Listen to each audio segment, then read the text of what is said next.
നമസ്കാരം, ഞാൻ Sethulakshmi. Chemmanur international jewellers Kaumudi ഹെഡ്ലൈൻസിലേക്ക് സ്വാഗതം. Powered by ARMC.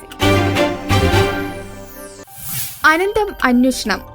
കലാഭവൻ മണിയുടെ ദുരൂഹമരണത്തിൽ അന്വേഷണം പുതിയ വഴിയിലേക്ക്. ശരീരത്തിലെ കീടനാശിനിയുടെ സാന്നിധ്യം അന്വേഷിക്കാൻ പ്രത്യേക മെഡിക്കൽ ബോർഡ് രൂപീകരിക്കാൻ DGPയുടെ നിർദ്ദേശം. തുടരന്വേഷണം കാക്കനാട്ടെ ലബോറട്ടറിയിൽ നിന്ന് വിഷാംശത്തിന്റെ അളവ് ശേഖരിച്ചതിനു ശേഷം. അന്വേഷണ സംഘത്തിന്റെ പുതിയ നീക്കം അമൃതയിലെ ഡോക്ടർമാരുടെ മൊഴിയിലെയും രാസപരിശോധനാ ഫലങ്ങളിലെയും വൈരുദ്ധ്യങ്ങളെ തുടർന്ന്. മണിയുടെ ശരീരത്തിൽ കീടനാശിനിയുടെ സാന്നിധ്യം ഇല്ലായിരുന്നു എന്ന ഡോക്ടർമാർ. അതേസമയം മരണകാരണമായത് കരൾ രോഗവും വൃക്കത്തകരാറും വിഷാംശവുമെന്ന് പോസ്റ്റ്മോർട്ടം റിപ്പോർട്ട്. അതിനിടെ ചോദ്യം ചെയ്യലിൽ കാര്യമായ തെളിവുകൾ ലഭിക്കാത്ത സാഹചര്യത്തിൽ മണിയുടെ 3 സഹായികളെയും പോലീസ് വിട്ടയച്ചു. അരുൺ, മുരുകൻ, വിപിൻ എന്നീ സഹായികളുടെ മൊഴികളിൽ നിന്ന് നിർണായക വിവരങ്ങൾ ഒന്നും ലഭിച്ചിട്ടില്ലെന്ന് പോലീസ്. കേസിൽ ഇനി വഴിത്തിരിവാകുന്നത് ശരീരത്തിലെ കീടനാശിനിയുടെ അളവ് സംബന്ധിച്ച റിപ്പോർട്ട്. താരപ്പോരിന് കാവിപ്പട.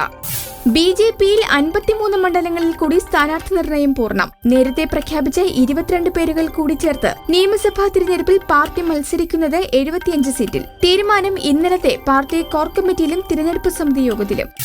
ആഭ്യന്തരമന്ത്രി രമേശ് ചെന്നിത്തലയ്ക്കെതിരെ ഹരിപ്പാട്ട് BJP സംസ്ഥാന സെക്രട്ടറി VV രാജേഷ് മത്സരിക്കും. ക്രിക്കറ്റ് താരം ശ്രീശാന്തിന് തൃപ്പൂണിത്തുറയിൽ തന്നെ ക്രീസ്. കാഞ്ഞിരപ്പള്ളിയിൽ രാഹുൽ ഈശ്വറും പത്തനാപുരത്ത് നടൻ ഭീമൻ രഘുവും സ്ഥാനാർത്ഥികളാകും. തിരുവനന്തപുരം, എറണാകുളം ജില്ലകളിൽ സ്ഥാനാർത്ഥി നിർണയം പൂർത്തിയാകാത്ത മണ്ഡലങ്ങളുടെ കാര്യത്തിൽ അന്തിമ തീരുമാനത്തിന് ചുമതല സംസ്ഥാന അധ്യക്ഷൻ കുമ്മനം രാജശേഖരന്. തിരുവനന്തപുരത്ത് മത്സരിക്കാൻ നടൻ സുരേഷ് ഗോപിക്ക് മേൽ ശക്തമായ സമ്മർദ്ദം. നെടുമങ്ങാട്ട് സംവിധായകൻ രാജസേനൻ. സഖ്യകക്ഷിയായ BDJSന് നൽകാൻ കഴിഞ്ഞ ദിവസം ധാരണയായത് 37 സീറ്റ്.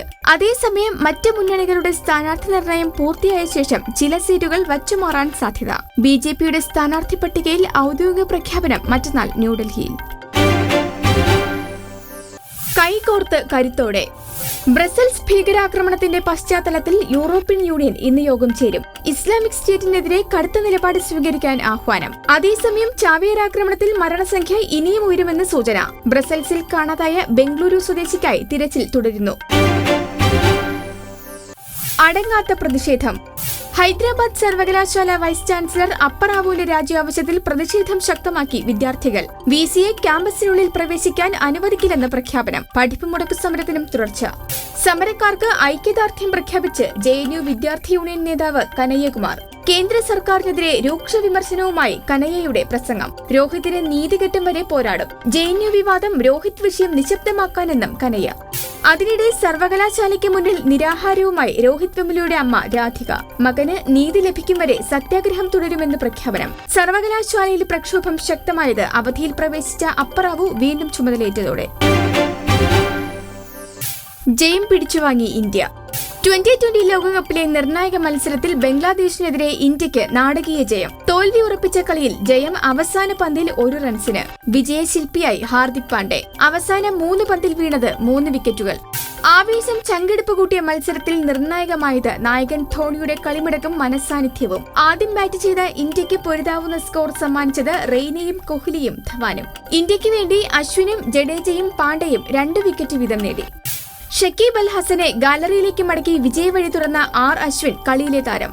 നാടകീയ ജയത്തോടെ ഇന്ത്യ സെമി പ്രതീക്ഷകൾ സജീവമാക്കി. അടുത്ത മത്സരം ഞായറാഴ്ച ഓസ്ട്രേലിയക്കെതിരെ മൊഹാലിയിൽ. Chemmanur international jewellers Kaumudi headlines powered by ARMC സമാപിക്കുന്നു. അടുത്ത ഹെഡ്ലൈൻസ് 1 മണിക്കൂറിന് ശേഷം. നമസ്കാരം.